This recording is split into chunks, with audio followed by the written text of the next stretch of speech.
സുഹൃത്തുക്കളെ, നാട്ടുകാരെ, സ്നേഹിതരെ, യോഗ നടപടികൾ ആരംഭിക്കുകയാണ്. ഇപ്പോൾ നമ്മുടെ പ്രിയങ്കരിയായ മിസ് രാജലക്ഷ്മി നിങ്ങളെ അഭിസംബോധന ചെയ്ത് സംസാരിക്കും. പേടിക്കൊന്നുമില്ല, എന്തെങ്കിലും രണ്ടു വാക്ക് പറഞ്ഞാൽ മതി. അലമ്പുണ്ടാക്കാതെ മന്ത്രിയെ പൊക്കി രണ്ടു വാക്ക് സംസാരിക്കും.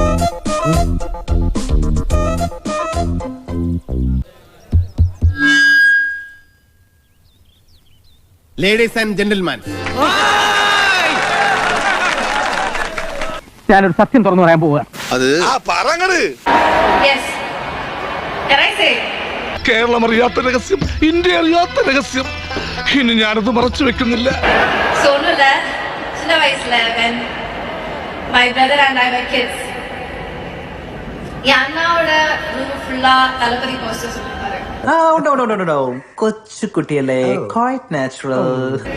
ഒരു നാൾ കാലയില ഞാൻ എഴുന്നേറ്റ് വരുമ്പോഴ് my appa is giving my brother advice.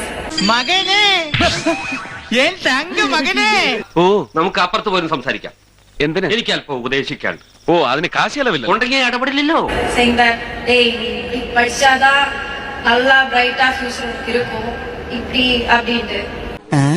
டேய் படிச்சாதா நல்லா பிரைட்டா ஃபியூச்சர் இருக்கும் இப்படி அப்படிட்டு. സത്യമാണ്. அது சொல்லிட்டு அப்பா திரும்பி போன உடனே என் அண்ணா எந்திரிச்சு அப்பா கிட்ட சொன்னாரு, എന്ത്? நாளே நாளே நாளே என்று இன்றே இழகாதே, நீ இன்றே இழகாதே, நீ இன்றே இழகாதே. நாளே நாளே நாளே என்று இன்றே இழகாதே, நீ இன்றே இழகாதே, நீ இன்றே இழகாதே. എന്താണിത്? കേട്ടൂടെ പാട്ട്? நாளே நாளே நாளே நாளே நாளே நாளே நாளே நாளே நாளே നാളെ.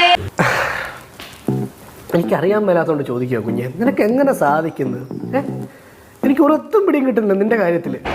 என் அப்பா அப்படியே திரும்பிட்டு ஒரு லுக் கொடுத்துட்டு ஒரு செகண்ட் கூட யோசிக்காம ரிப்ளைட், இன்றைய விதத்தால் நாளை முளைக்கும், அது நீ மறக்காது, அது நீ மறக்காது, அது நீ மறக்காது.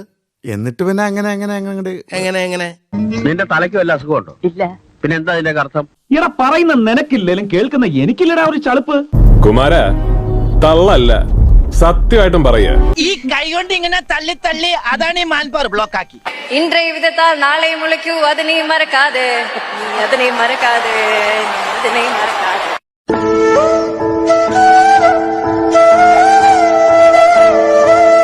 ഇതേതാണ്ട് എലിക്കണിയിൽ സുന വെട്ടതുപോലെ. സുന വെട്ട എടുക്കാനും പറ്റില്ല, കെണി ചുമന്നുകൊണ്ട് നടക്കുകയും ചെയ്യണം. ഇതിലും ഭേദം സസ്പെൻഷനോ തരംതാഴ്ത്തലോ ആയിരുന്നു. And that's how much you have influenced and inspired us.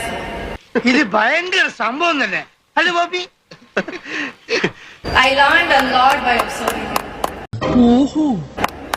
Your calmness, the silence between the takes, the respect you show everyone around you. நிறைய கத்துக்கிட்டேன்.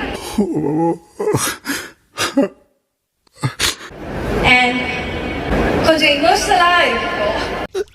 എന്തിനടാ ബാബു ദൈവം നിനക്ക് ഇത്രയും ആത്മാർത്ഥത തന്നത്? അതാ സാർ എനിക്ക് മനസ്സിലാകാത്തത്. So I'll carry on that lessons forever, sir. വിനോക്കിലെ ഇനിയും പൊക്കിയ എന്റെ തലയിൽ കറങ്ങുന്ന ഫാനിൽ പോയിരിക്കും. நாளே நாளே நாளே என்று இன்றே இழகாதே, நீ இன்றே இழகாதே, நீ இன்றே இழகாதே. നീ ഇത് കണ്ടോടെ? കണ്ടു. പിന്നെ എന്തോടെ നോക്കിക്കൊണ്ടിരിക്കുന്നത്? വിളിച്ചോണ്ട് ഇറങ്ങണേ. എത്രയും പെട്ടെന്ന് അവനെ പിടിച്ചോണ്ട് പോയില്ലെങ്കിൽ നല്ല ചുട്ട അടി കിട്ടും പറഞ്ഞു. അയ്യോ വേണ്ട വേണ്ട, ഇപ്പൊ പോയേക്കാം. இன்றைய விதத்தால் நாளை முளைக்கும், அது நீ மறக்காது, நீ அது நீ மறக்காது, நீ அது நீ மறக்காது.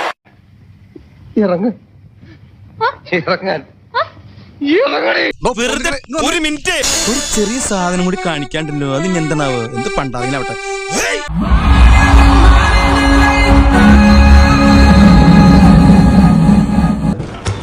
ഒന്ന് വിളിച്ചോണ്ട് പോടോ. ഞാൻ ഇനിയും വരും, പേടിക്കണ്ട.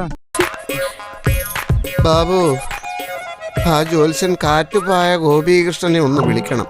എന്റെ സമയം മോശമാണോ അല്ല വളരെ മോശമാണോ എന്നൊന്നറിയാനാ.